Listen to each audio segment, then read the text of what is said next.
Hello everyone and welcome to the new and only true crime podcast you will ever need, The Dark and Macabre, hosted by me, Matt Turner. I'll be posting new episodes every week purely based on serial killers, mass murder and anything of that realm. If you like the content, be sure to subscribe to the channel and also on our TikTok page, the links will be in the description.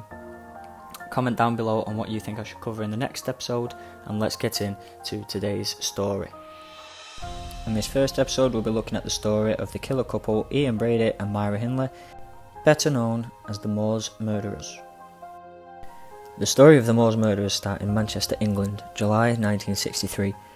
Ian Brady and his lover and fellow partner in crime started their 2-year murder spree, which fortunately came to an end in October 1965. Within the time of the 2-year murder spree, Ian Brady and Myra Hindley would go on to take the lives of 5 children.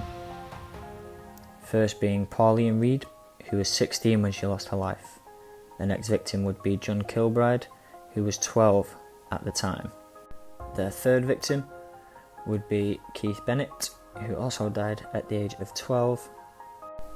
After Keith came Leslie Ann Downey, who was only 10 years old at the time she was murdered, and their last victim being 17-year-old Edward Evans.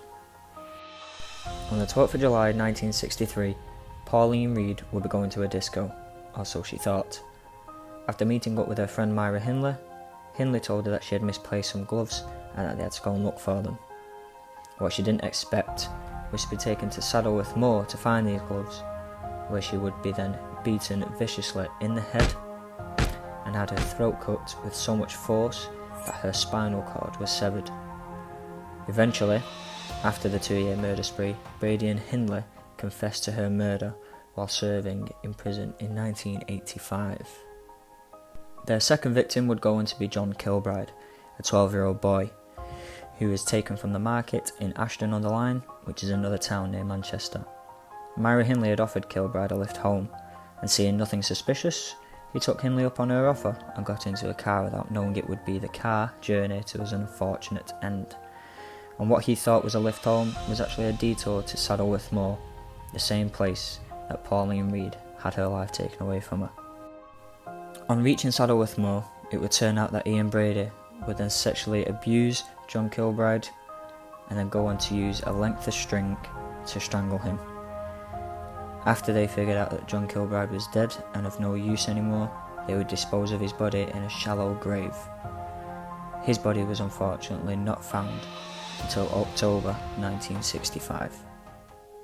Their third victim, now brandishing them as serial killers, would go on to be Keith Bennett, who was also a 12-year-old boy. Keith Bennett was taken from the street on his way to his grandmother's, who lived in Longside, a neighbourhood in Manchester.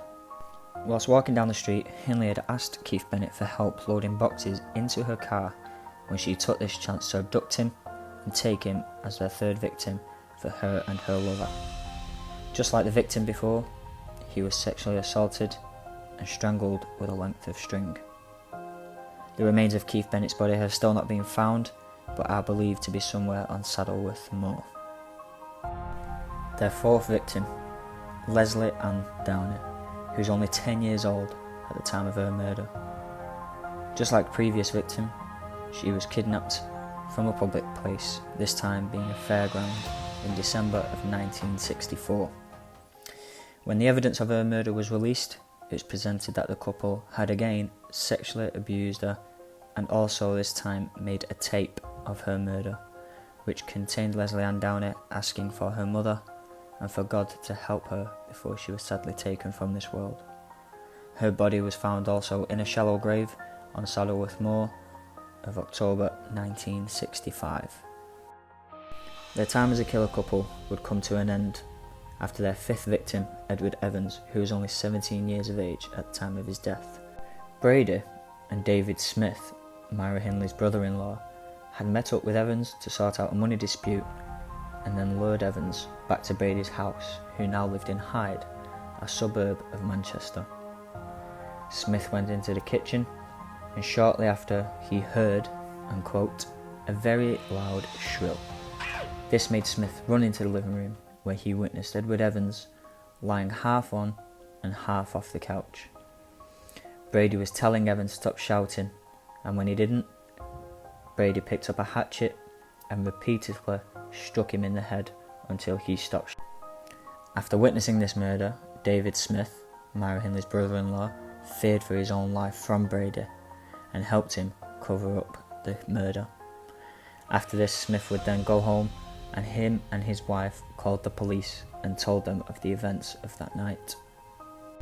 Edward Evans' body was found in Brady's house in October 1965. Myra Hindley and Ian Brady would then be arrested on suspicion of murder. After a very, very lengthy investigation, on the 6th of May 1966, both of them would be sentenced to 30 years minimum jail time. After 36 years of being sentenced, Myra Hindley would die of respiratory failure on the 15th of November 2002. Again, after many, many years in prison, Brady would then die on the 15th of May 2017. With this episode coming to an end, I would just like to say be very, very wary of strangers, keep safe, don't get in cars where you don't know the person, and thank you for watching. Catch us the same time next week when we look at another horrific story by another wicked and evil being. This has been the Dark and Macabre podcast. Until next time.